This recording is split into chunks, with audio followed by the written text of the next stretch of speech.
KTV Originals।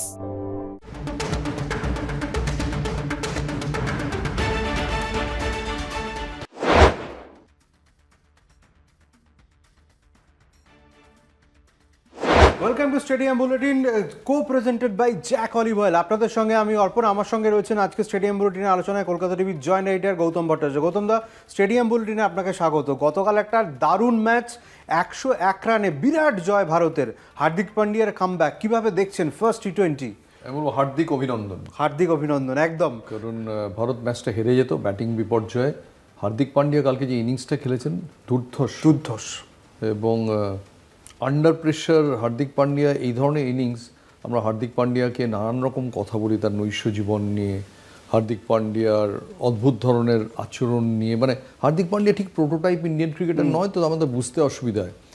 কিন্তু কালকের যে ইনিংসটা, এর আগেও বেশ কিছু ইনিংস আছে, পারফরমেন্স আছে, হার্দিক পান্ডিয়া অলওয়েজ ইন্ডিয়ার এক্স ফ্যাক্টর। এবং হার্দিক পান্ডিয়া 2023-এর ওয়ার্ল্ড কাপে চোট পেয়ে বাইরে না গেলে আমার তো মনে হয় ভারত ওয়ার্ল্ড কাপ জিতে যেত। কারণ হার্দিক পান্ডিয়া এমন একজন ক্রিকেটার যে ব্যাটিং ভালো করেন, বোলিংয়ে তোমায় ব্যালেন্স দেয়। অর্থাৎ আমি বলবো কপিল দেবের পর প্রকৃত অলরাউন্ডার বলতে যা বোঝায় সেটা কিন্তু হার্দিক পান্ডিয়া।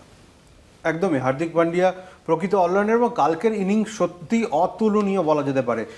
এক্স্যাক্টলি হার্দিক পান্ডিয়া কালকে ম্যাচ জেতার পর, ম্যাচ জেতানোর ইনিংসের পর কি বলেছেন এক্স্যাক্টলি? প্রায় 50 দিন পর মাঠে ফিরে এসেছেন এবং কামব্যাক করেছেন বলা যেতে পারে। এরকম একটা দুর্ধর্ষ কামব্যাক। মাঝখানে তিনি বিজয় হাজারে সৈয়দ মুশতাক আলী ট্রফি খেলেছেন ঘরোয়া টুর্নামেন্ট, কিন্তু ইন্টারন্যাশনাল ক্রিকেট থেকে দূরে। এবং যেসব ছয় মেরেছেন, আমার তো মনে হয় হার্দিক পান্ডিয়ার বইয়ের নাম হওয়া উচিত। যখনই আত্মজীবনী লিখুন, the art of hitting sixes. তবে হার্দিক পান্ডিয়া এক্স্যাক্টলি কি বলেছে, আমি পিসিআরকে বলবো গ্রাফিক্সটা চালাতে, আমাদের অডিয়েন্সের আমি দেখাবো। এক্স্যাক্টলি যেটা বলেছে যে চোট আপনার মানসিকতা পরীক্ষা করে এবং মনের মধ্যে সন্দেহ তৈরি করে। আমার প্রত্যাবর্তনের পিছনে কৃতিত্ব রয়েছে কাছের লোকেদের, ডেফিনেটলি। বিশেষ করে উল্লেখ করতে চাই বান্ধবীর কথা। ও আমার জীবনে আসার পর থেকেই সব কিছু ভালো হচ্ছে, অনেক ভালো ভালো জিনিস হচ্ছে ও আসার পর থেকে। কিন্তু তারপরে যেটা বলেছে, আমি নিজে কি ভাবছি সেটাই আসল। এখনকার হার্দিক পান্ডিয়া ক্রিকেটটা ভালো করে খেলতে চায়, মাঠে প্রতিটা সেকেন্ড উপভোগ করতে চায়। আরও বড় এবং ভালো কিছু করাই আমার আসল উদ্দেশ্য। এই লাস্টের কথাগুলো ভীষণ ভীষণ ইম্পর্টেন্ট। আমি মাঠে নেমে প্রতিটা মুহূর্ত এনজয় করতে চাই। গৌতম দা, হার্দিক পান্ডিয়ার মধ্যে একটা যুবরাজ সিং জাতীয় ব্যাপার আছে, একটা ওই আগ্রো, ওই সোয়াগ খুব ইন্টারেস্টিং লাগে আমার। যুবরাজ সিংয়ের 2011-র সময় একটা বিজ্ঞাপন চলতো, যখন 2011-তে যুবরাজ সিং ওয়ার্ল্ড কাপে সেবারে ম্যান অফ দ্য টুর্নামেন্ট। আমার মনে আছে আহমেদাবাদ ম্যাচে হোটেলের ওর ঘরের বাইরে বলেছিলেন যে আমার একটা বিজ্ঞাপন দেখবেন টিভিতে চলছে, জব তক বল্লা চলেগা তব তক ঠাট চলেগা। অর্থাৎ যতক্ষণ ব্যাট চলবে ততক্ষণই কিন্তু রংবাজি চলবে। হার্দিক পান্ডিয়াকে এটা ওর ক্রিকেট কফিনে লিখে দেওয়া উচিত।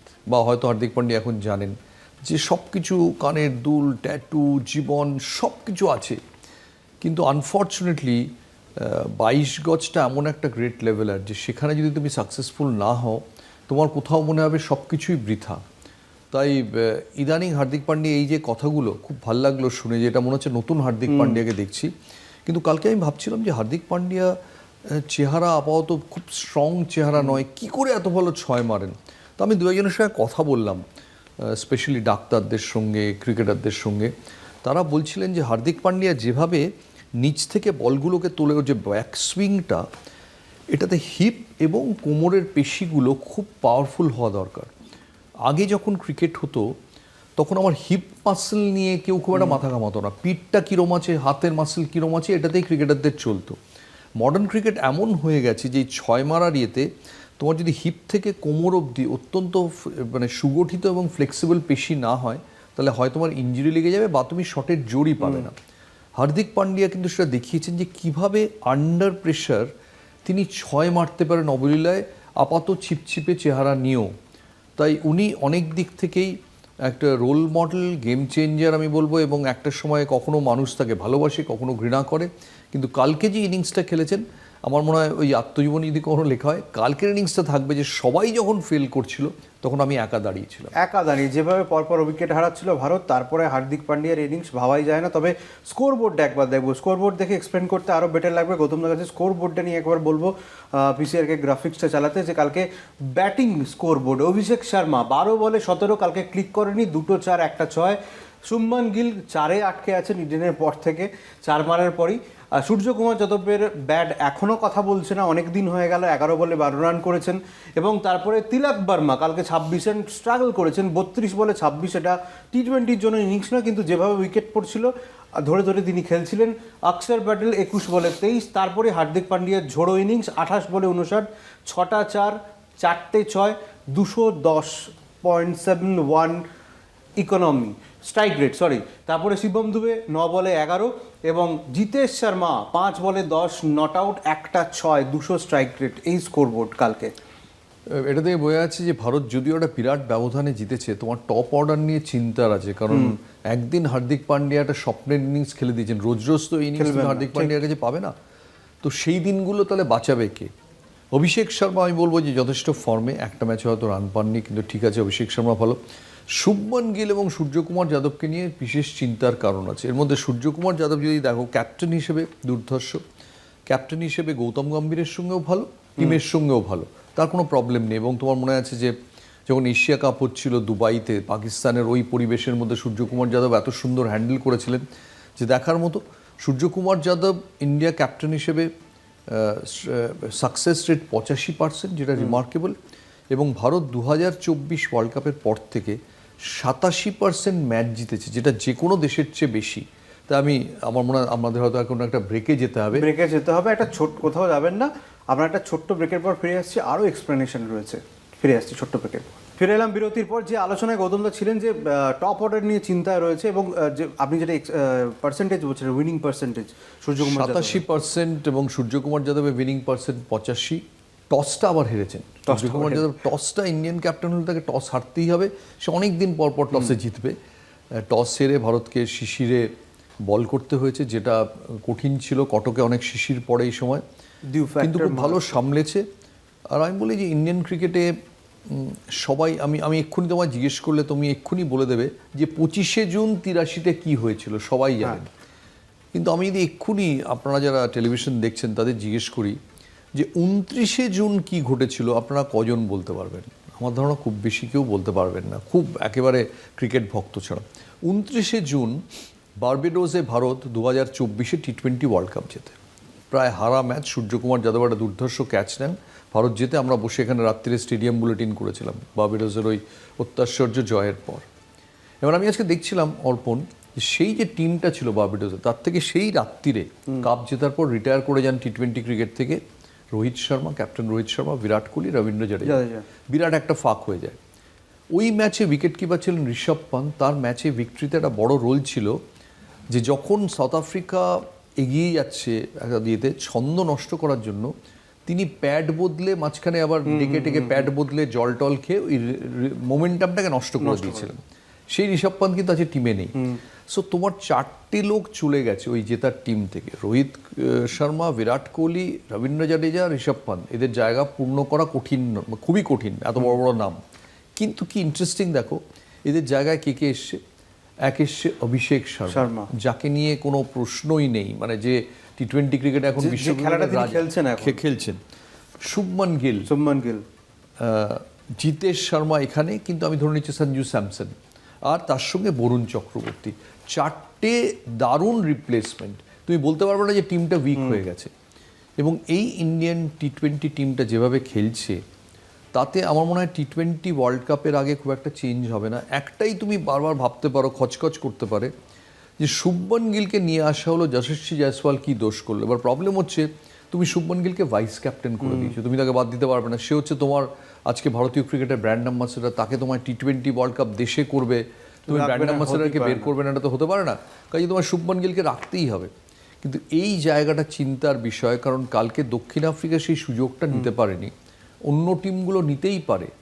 কাজেই এই সামনে যারা ব্যাট করছেন, স্পেশালি শুভমান গিল, সূর্যকুমার যাদবকে খুব দ্রুত ফর্মে ফিরতে হবে। একদম টপ অর্ডারে অবশ্যই ফর্মে ফিরতে হবে। সেই সঙ্গে কালকে ডিউ ফ্যাক্টর কাজ করছে। বোলিং ডিপার্টমেন্টটা কীরকম কালকে স্কোরবোর্ডটা একবার দেখি, তারপরে আগামীকাল অর্থাৎ বৃহস্পতিবার দিন আবার সেকেন্ড টি20 রয়েছে তিরাতে, সেখানে কীরকম পারফরমেন্স। তো কিন্তু তার আগে স্কোর বোর্ডটা একবার দেখবো যে কালকে বোলিং ডিপার্টমেন্ট কীরকম বল করেছে। প্রথমে আসে হর্ষদীপ সিং, 2 ওভারে 14, 2 উইকেট, 7 ইকোনমি। জসপ্রীত বুমরা 3 ওভারে 17 রান, 5.70, 2 উইকেট নিয়েছেন। বীরেন চক্রবর্তী 3 ওভারে 19 রান, 2 উইকেট। অক্ষর প্যাটেল 2 ওভারে 7 রান, 2 উইকেট। হার্দিক পান্ডিয়া 2 ওভারে 16 রান, 1 উইকেট। এবং শিবম দুবে 0.3 মানে 3টে বল করে 1টা রান দিয়ে 1 উইকেট পেয়েছেন। আমি বলবো আর্শদীপ সিং, তুমি আর্শদীপ সিং এর ইকোনমিটা এখানে দেখবে সবচেয়ে বেশি, হয়তো 7, কিন্তু মনে রাখতে হবে আর্শদীপ সিং কখন বল করেন, পাওয়ার প্লেতে বল করেন, যখন ব্যাটসম্যানদের মারার সুযোগ থাকে কখন বল করেন, ডেথ ওভারে এসে বল করেন। আর্শদীপ সিং এই টি20 বোলিংয়ের উজ্জ্বল নক্ষত্র। আমি বলবো যে জসপ্রীত বুমরা যদি একটা বিক্রমাদিত্য সভা হয়, আমি ধরে নিলাম গৌতম গম্ভীর হচ্ছেন বিক্রমাদিত্য, যদি বিক্রমাদিত্যর সভা হয় তাহলে যদি জসপ্রীত বুমরা তানসেন হন তাহলে বীরবল কিন্তু আর্শদীপ সিং। আর্শদীপ সিং জসপ্রীত বুমরারও আগে টি20 ক্রিকেটে 100 উইকেট নিয়েছেন। আমি কালকেও লক্ষ্য করছিলাম যখন ওকে ইন্টারভিউ করা হচ্ছিল, এমনি রোগা চেরা পায়ের মাসেলসটা দেখবে কত ডেভেলপড, ভেরি স্ট্রং। এবং সম্ভবত আমি ভুল বললে কারেক্ট করে দেবেন, প্রথম সরদারজি লেফট আর্ম পেসার ভারতীয় ক্রিকেটে আর হয়েছে কিনা আমি এক্ষুনি মনে করতে পারছি না। বিশেন সিং বেদি স্পিনার রয়েছে, হরভজন সিং হয়েছে, সরদারজি লেফট আর্ম পেসার যদি কেউ হয়ে থাকে কাইন্ডলি আপনারা তো নিয়মিত লেখেন, জানাবেন। আমি কিন্তু মনে করতে পারছি না। এবং সরদারজি এবার কিন্তু পাঞ্জাবের মাঠে কালকে খেলার সুযোগ পাচ্ছেন। 100 উইকেট এবার টি20 ক্রিকেটে জসপ্রীত বুমরারও হয়ে গেছে। কালকে উনি বলেছেন যে ক্লাবে জসপ্রীত বুমরা এলো, এবং কালকে ইন্টারভিউতে আর্শদীপ সিংয়ের কনফিডেন্স দেখে আমার দারুণ লাগলো। রবি শাস্ত্রী বলেছেন, রবিচন্দ্রন অশ্বিন বলেছেন, বারবার বলেছেন যে এই ছেলেটার বুকের খাঁচাটা খুব বড়, সেই জন্য সবসময় আন্ডার প্রেশারও বল করে, ঘাবড়ায় না। আমি বলবো উনি হচ্ছেন আর্শদীপ সিং হচ্ছেন আশিস নেহরার ইমপ্রুভড ভার্সন। সত্যি তাই। তবে এই আলোচনা চলতেই থাকবে, কিন্তু আবারও সময় হয়ে গেছে একটা ছোট্ট বিরতির, কোথাও যাবেন না, ফিরে আসছি ছোট্ট একটা ব্রেকের পর। ফিরে এলাম বিরতির পর। আমরা যে আলোচনায় ছিলাম, গৌতম যেভাবে এক্সপ্লেন করছিলেন যে ভারতীয় বোলিং নিয়ে, আর্শদীপ সিং নিয়ে এবং আশিস নেহরার যে ভার্সন, তার ভার্সন ইমপ্রুভ ভার্সন যেটা নিয়ে, এবং আরেকটা 2.0 আর্শদীপ সিং। তবে আরেকটা প্রশ্ন না করলেই নয়, টি20 দলে, ভারতীয় দলে তুরুপের তাস বোলিংয়ে, স্পেশালি বরুণ চক্রবর্তী, আপনি মনে করেন? অ্যাবসলিউটলি। এবং বরুণ চক্রবর্তী আমার তখন মনে হচ্ছে যে 5টা ওয়ানডে তুমি খেলাবে, নাকি বরুণ চক্রবর্তী এমন একটা নভেলটি, এমন একটা অস্ত্র যে বরুণ চক্রবর্তীকে তুমি খেলাবে না, কয়েকটা ম্যাচ বিশ্রাম দেবে, সো দ্যাট ওয়ার্ল্ড কাপে এই তুরুপের তাসটা ফ্রেশ শুধু নয়, তুমি রহস্যটা কেউ ডিকোড করতে পারবে না। কারণ আইপিএল হবে ফেব্রুয়ারি পরে, সো এরকম নয় বরুণ চক্রবর্তীকে তার আগে আইপিএল খেলতে হচ্ছে। এবং বরুণ চক্রবর্তীও দেখো রিসেন্টলি সৈয়দ মুস্তাক আলী ট্রফি বা অন্য ম্যাচে যথেষ্ট মার খেয়েছেন, তা থেকে বোঝা যাচ্ছিল যে ঘরোয়া ক্রিকেটে যারা ব্যাট করে ব্যাটসম্যানরা, তাদের কাছে উনি অতটা রহস্য নয়। কিন্তু সাউথ আফ্রিকানদের কাছে রহস্য হবেন, ইংল্যান্ড অস্ট্রেলিয়ার কাছে রহস্য দেখা দিতে পারেন। সেক্ষেত্রে এই রহস্যটাকে আমি কি আগামী 4টে ম্যাচ রেখে দেবো, সো দ্যাট অন্য দেশের আইটি এক্সপার্টরা আলো ভালো করে দেখে এবং তাকে একদম এই মুহূর্তে বরুণ কী ভ্যারাইটি এনেছেন সেটা দেখার সুযোগ পায়, নাকি বুমরার মতো ওয়ার্কলোড ম্যানেজমেন্টের দোহাই দিয়ে বরুণ চক্রবর্তীকে সরিয়ে রাখবো? আমার মনে হয় এই প্রশ্নটা গৌতম গম্ভীর এবং টিম ম্যানেজমেন্টকে ভাবতে হবে। কারণ এই ইন্ডিয়ার যে বোলিং লাইন আপ সেটা কিন্তু বেস্ট টুর্নামেন্টে। কারণ তুমি দেখো আর্শদীপ সিং, জসপ্রীত বুমরা, কুলদীপ যাদব, বরুণ চক্রবর্তী, হার্দিক পান্ডিয়া, ব্রিলিয়েন্ট, প্লাস তার সঙ্গে শিবম দুবে আছে, very good bowling line up. Very good bowling line up. এবং তার সঙ্গে আমার মনে হয় আগামীকালও বোধহয় আনচেঞ্জ খেলাতে পারে, টিম আনচেঞ্জ থাকতে পারে। কুলদীপের জায়গা হবা নিয়ে সন্দেহ রয়েছে, কারণ আমার মনে হয় যে বরুণ চক্রবর্তী হয়তো কালকের ম্যাচও খেলবেন। তবে গৌতম যেটা বললেন খুব ক্রুশিয়াল, কারণ বরুণ চক্রবর্তীকে একটু হাইড করে রাখাতেই বোধহয় বেটার হবে। তবে যে প্রসঙ্গ কখনোই এড়ানো সম্ভব নয়, এড়াতে পারে না ভারতীয় ক্রিকেট এই মুহূর্তে, সেটা হচ্ছে রোকো। আবারও রোহিত শর্মা, বিরাট কোহলি। আজকে যে ওডিআই র্যাঙ্কিং প্রকাশিত হয়েছে সেখানে টপে রোহিত শর্মা এবং 2 নম্বরে বিরাট কোহলি। একবার দেখে নেওয়া যাক কি ওডিআই র্যাঙ্কিংয়ে সেই 4টা কি আছে, প্রথম 12 জনে কে রয়েছে ভারতীয়দের মধ্যে সেটা একবার দেখেন। প্রথমেই রোহিত শর্মা 781 পয়েন্ট পেয়ে, সেকেন্ডে বিরাট কোহলি 773, 3 নম্বরে রয়েছে নিউজিল্যান্ডের ড্যারেল মিচেল 766, 4 নম্বরে আফগানিস্তানের ইব্রাহিম জর্ডন, 5 নম্বরে ইন্ডিয়ার শুভমান গিল 723, 6 নম্বরে পাকিস্তানের বাবর আজম 7 নম্বরে আয়ারল্যান্ডের হ্যারি টেক্টর, 8 নম্বরে ওয়েস্ট ইন্ডিজের সাই হোপ, 9 নম্বরে একটা ধাপ উঠে শ্রীলঙ্কার আশালঙ্কা, 10 নম্বরে শ্রেয়াস আইয়ার এখনও ম্যাচ খেলতে পারেননি, 11 নম্বরে অস্ট্রেলিয়ার ট্রাভিস হেড এবং 12 নম্বরে দুধাপ এগিয়ে এসে কেএল রাহুল। র্যাঙ্কিংয়ে আবার 1-2 রোকো, কি বলবেন? দেখো, অস্ট্রেলিয়ানরা আরও বেশি ওয়ানডে ক্রিকেট খেললে তুমি হয়তো ট্রাভিস হেডকে আরও ওপরে দেখতে পেতে ইদানিংকালে। এই র্যাঙ্কিংটা ইদানিংকালে এই ফর্মের ওপর হয়েছে, পারফরমেন্সের ওপরে। কিন্তু ব্রিলিয়ান্ট 38-39 বছর বয়সে, আজ থেকে 20 বছর পর ওদের যখন মনে হবে যে 38 বছর বয়সেও 1 নম্বরে ছিলাম, 2 নম্বরে 2, আবার সেই রোকো। এদের তুমি কোনোভাবে এদের উপেক্ষা করতে পারবে না। বেস্ট হচ্ছে ওদেরও তুমি যত্ন করে সাবধানে 2027 ওয়ার্ল্ড কাপের দিকে এগিয়ে যাও, যে এদের তুমি যদি 2027 আগে ছেড়ে দাও, তুমি এইরম অভিজ্ঞতা এবং এইরম ট্যালেন্টকে ছেড়ে আসবে। প্রশ্ন তোমার, তুমি কি এদের রিপ্লেস করার মতো লোক বাজারে পেয়ে গেছো? আইসিসি তো পায়নি। আইসিসি যদি পেতো তাহলে তো উপরে 1-2 তোদের নাম দেখাতো। ভাবাই যায় না, মানে রোকো এবং আবার ওডিআই র্যাঙ্কিংয়ে 1-2, মানে আজকে আবার এই রোকো ভক্তদের মুখে হাসি ফুটলো। এবং ভারতীয় ক্রিকেটের জন্য দারুণ একটা খবর যে এরকম টপ লেভেলের দুজন ব্যাটার যাদেরকে নিয়ে এত সমালোচনা, এত আলোচনা, এবং তারা ছাড়া বলা যেতে পারে ব্র্যান্ডটাই ডাউন হয়ে যায়, সেখানে কিন্তু 1-2 আবার র্যাঙ্কিং একটা দারুণ ব্যাপার। তবে আবার একটা সময় হয়ে গিয়েছে ছোট্ট বিরতির, ফিরে আসছি, কোথাও যাবেন না, ছোট্ট একটা বিরতির পর ফিরে এলাম। বিরতির পর যে আলোচনায় আমরা ছিলাম, রোকো মানেই থাকবে, ভারতীয় ক্রিকেট মানেই রোকো, এটা নিয়ে কোনো ডাউট নেই। তবে ক্রিকেটে আবার একটা অন্ধকার দিক সামনে এসেছে, আমি জানি না অন্ধকার কিনা, তবে বিসিসিআই কড়া পদক্ষেপ নিতে চলেছে। মুস্তাক আলী ট্রফিতে আন্ডার-19 কোচকে মানে তাদের দলে অন্তর্ভুক্তি স্কোয়াডে নেই বলে 3 জন ক্রিকেটার ব্যাট দিয়ে কোচকে মেরেছেন এবং 3 জন ক্রিকেটার পলাতক। ভাবাই যায় না ভারতীয় ক্রিকেটে এরকম একটা ঘটনা ঘটতো। কীভাবে দেখছেন? টিমের নামটা বলো। টিমের নাম পন্ডিচেরিতে এটা হয়েছে, পন্ডিচেরি ঘরোয়া ক্রিকেটে। সেখানে একদম আন্ডার-19 এবং 3 জন ক্রিকেটার পলাতক কোচকে মারের জন্য। ভারতে ক্রিকেট কোন জায়গায় গেছে এবং ক্রিকেট খেলে কত তাড়াতাড়ি, আমি মানে কি বলবো, ইন্ডিয়া ক্যাপ নয়, কোষাগারের কাছাকাছি চলে যেতে পারি, এটা একটা প্রবণতা হয়ে গেছে কিছু প্লেয়ারের মধ্যে এবং আনফর্চুনেটলি কিছু অফিসিয়ালের মধ্যেও। আমি আইপিএল থেকে, আমি কিন্তু আইপিএলের ক্রিকেটটা যতটা দেখছি তত বেশি আমি দেখছি যে আইপিএলের আমার ক্যাপিটাল গেইনসটা কত হবে সেটা দিয়ে। এবং আমার একবার অনেক বছর আগে রাহুল দ্রাবিড় একটা চমৎকার কথা বলেছিলেন যে এই প্রশ্নের উত্তরে, যে আপনার সময়ে আইপিএল ছিল না, আপনি যখন বড় হচ্ছিলেন, এর জন্য খারাপ লাগে? আপনার তো অনেক রোজগার বেশি হতে পারতো। উনি বলেছিলেন ঠিক উল্টো, আমার মনে হয় ভালো, আমার সময় আইপিএল থাকলে আমি হয়তো সহজ রাস্তাটা বেছে নিতাম, যে চট করে আইপিএল খেলি। আমি জানতাম আমার কিছু নেই, আমি দুর্ধর্ষ ক্রিকেট না খেলতে পারলে জীবন সংস্থানই করতে পারবো না ক্রিকেট থেকে, তাই আমায় দুর্ধর্ষ কঠিন রাস্তায় হাঁটতে হয়েছে। আইপিএল অনেক ইজি মানি। আমি জানি না এই আইপিএলের এই পন্ডিচেরির হয়ে খেলবো, দ্রুত চলে যাব, কোচকে মেরে পলাতক 19 বছরের নিচে, এর চেয়ে নক্কারজনক কিছু হতে পারে না। আমার মনে হয় এদের আজীবন সাসপেন্ড করা উচিত বিসিসিআই এর। একদম কড়া পদক্ষেপ নেওয়া উচিত, এটা নিয়ে কোনো সন্দেহ নেই। তবে আজকে বুধবার, কাউন্টডাউন বিগিনস, আর মাত্র 2 দিন শহরে পা রাখছেন লিওনেল মেসি। গৌতম দা, কি ওয়েব, মানে শহর তো পুরো মেসিময়, একটা দারুণ বিষয় ঘটছে, দারুণ মজাদার ছবি হচ্ছে। এবং সেই সঙ্গে মোহনবাগানের তরফ থেকে যা খবর পাওয়া যাচ্ছে যে 1911 সেই শিল্ড জয়ের জার্সি মেসিকে উপহার দেওয়া হতে পারে।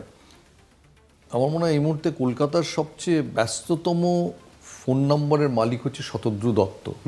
তার সঙ্গে দুপুর 1টায় আমাদের একটা খুব জরুরি একটা ফোনে একটা মিটিং হওয়ার কথা ছিল, এখনও সেই মিটিংটা হয়ে ওঠেনি, প্রায় 7-8 ঘন্টা হয়ে গেল। তার ফোন হয় কন্টিনিউয়াসলি এনগেজ, নইলে এক্ষুনি করছি মিটিং, কারণ 48 ঘন্টা বাদে যেটা ঘটছে। আমি অ্যাকচুয়ালি বলছি যে কলকাতায় এই ধরনের নেলসন ম্যান্ডেলার পরে এইরকম টপ ফর্মে থেকে কোনো স্পোর্টসম্যান এসেছেন কিনা আমি মনে করতে পারছি না। দিয়েগো মারাদোনা যখন এসেছেন 2008-এ, তিনি খেলা ছেড়ে দিয়েছেন। 1994-তে লাস্ট ওয়ার্ল্ড কাপ ফুটবল খেলেছেন। পেলে যখন এসেছেন খেলা ছেড়ে দিয়েছেন, খেলা ছেড়ে দেওয়ার 7 বছর পরে full form world cup winning captain, এত বড় আর কেউ আসেনি। আজকে খবর পেলাম যে মেসির স্ত্রী এবং বাচ্চারাও তার সঙ্গে আসতে পারেন, কারণ মেসি নিজে এই কলকাতা আমার ধারণা খুব উপভোগ করতে চান। ভারতবর্ষে একবারই এসছেন 2011, তখন মেসি সেই অর্থে মেসি হননি। কাজেই যদি বান্ধবী এবং স্ত্রী এবং বাচ্চাদের নিয়ে আসেন, তার মানে এই সফরটাকে তিনি খুব উপভোগ করতে চান, এই অভিজ্ঞতাগুলো উপভোগ করতে চান, এবং কলকাতাও তার জন্য তৈরি। শুধুমাত্র তাই নয়, ডিফেন্ডিং চ্যাম্পিয়ন আর্জেন্টিনা এবং তিনি ক্যাপ্টেন, বিশ্বজয়ী ক্যাপ্টেন, এবছর তিনি খেলবেন কিনা। একটা কথা জিজ্ঞেস করি, এই বলি, সেটা হচ্ছে যে এই যে কথা চলছে যে মেসি বলেছেন খেলবো, ভেবে দেখছি, কোচ বলেছেন যে Dilemma. মেসি দেখবো। আমি শতদ্রু দত্তকে জিজ্ঞেস করলাম যে আপনার সঙ্গে তো মেসির নিয়মিত কথা হয়, কি মনে হলো? বললো মেসি বলেছে আমি খেলবো। ওফ, লাভলি। আর ভাবাই যাচ্ছে না 2026 বিশ্বকাপে মেসি আবার অধিনায়ক হিসাবে আর্জেন্টিনার হয়ে মাঠে নামবেন, এর থেকে আর কিছু উপভোগ্য হতে পারে না। তার আগে কলকাতা সফর, আমি জানি না যে কলকাতায় এসে তিনি ঠিক কী ঘোষণাটা করবেন, সেই খবর অবশ্যই আপনাদের স্টেডিয়াম বোর্ডের মাধ্যমে আমরা তুলে ধরবো। তবে আপাতত কাউন্টডাউন বিগিনস, আপনারাও অপেক্ষা আর একটু কয়েক ঘন্টা ধৈর্য ধরুন, তারপরেই মেসিকে উপভোগ করতে পারবেন, মেসিকে দেখতে পারবেন। তবে আজকে এখানে স্টেডিয়াম বোর্ডিং শেষ করতে হচ্ছে। অসংখ্য ধন্যবাদ গৌতম দা আমাদের সঙ্গে থাকার জন্য। আজকে এখানেই শেষ করছি, কোথাও যাবেন না, দেখতে থাকুন কলকাতা টিভি, রাত দিন 7 দিন। শুভরাত্রি, ভালো থাকবেন।